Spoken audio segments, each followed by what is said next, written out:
Today we're going to be looking at how to solve one-step division and one-step multiplication equations. We have a couple of examples that we're going to work through together here, so let's get started. First, we're going to work through how to solve one-step division equations, beginning with question number 1, where we're being asked to solve for the value of e. And as we can see up top here, highlighted in yellow, in order for us to isolate our variable of e in question number 1, we're going to have to perform the inverse or the opposite operation of whatever is being done to our variable in this problem. Well, here we can see that our variable of e is being divided by 4, so we need to perform the opposite operation to undo anything that's being done to our variable of e. So the inverse operation of division is multiplication, so the left-hand side of this problem, we're going to be multiplying by 4. But this brings up a very important point that we can see up top highlighted in blue, which is that we need to keep both sides equal.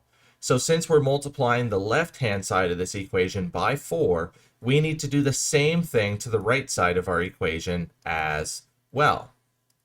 So working through the left-hand side here, multiplying by 4 and dividing by 4 cancel each other out.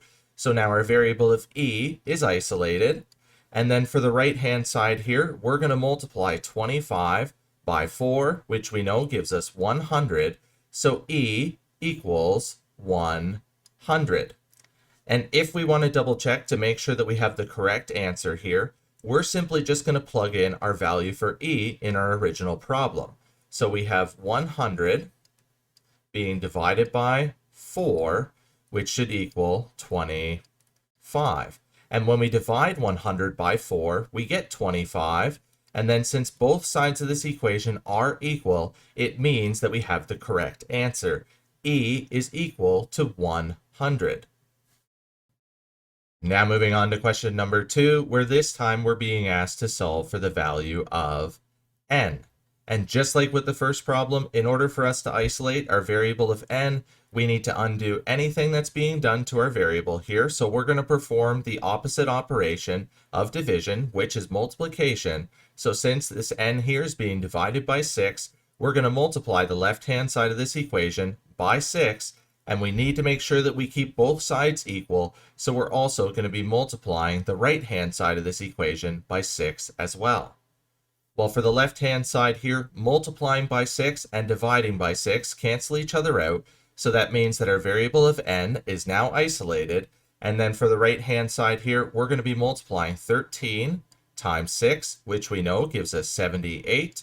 So n is equal to 78. And now we're going to double check just to make sure that we have the correct answer. So we're going to plug in our value for n, and 78 is being divided by 6, which should be equal to 13. And when we divide 78 by 6, we get 13. And then since both sides of this equation are equal, it means that we have the correct answer. N is equal to 78. So now that we've worked through how to solve one-step division equations, we're going to move on to how to solve one-step multiplication equations, beginning with question number 1, where we're being asked to solve for the value of m.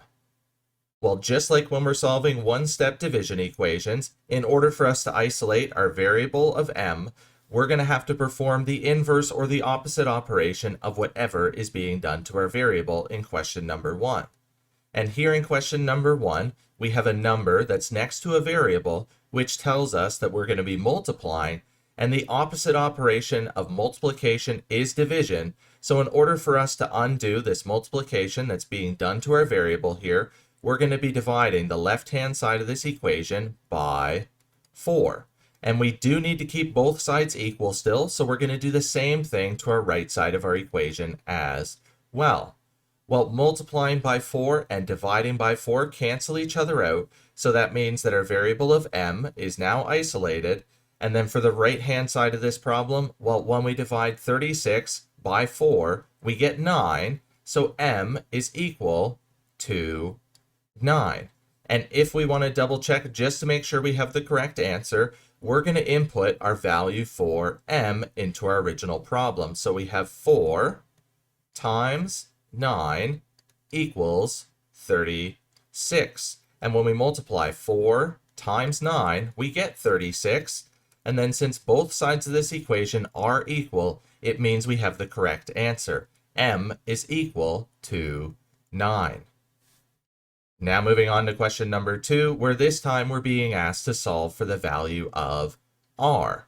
And here, since we have a number that's next to a variable, it tells us that we're multiplying, and we know that we have to perform the opposite operation in order to undo whatever's being done to our variable here. So on the left-hand side of this problem, we're going to divide it by 7.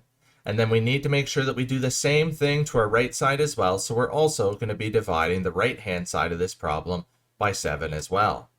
Well, for the left-hand side here, multiplying by 7 and dividing by 7 cancel each other out, so that means that our variable of r is now isolated. And then on the right-hand side here, when we divide 49 by 7, we get 7, so r is equal to 7. And now we're going to double check just to make sure that we have the correct answer here. So we're going to input our value for r into the original problem. So we have 7 times 7 equals 49. And when we multiply 7 times 7, we get 49. And then since both sides of this equation are equal, it means that we have the correct answer. R is equal to 7. So hopefully by now you understand how to solve one-step division equations and one-step multiplication equations. Help make math less complicated by smashing those like and subscribe buttons.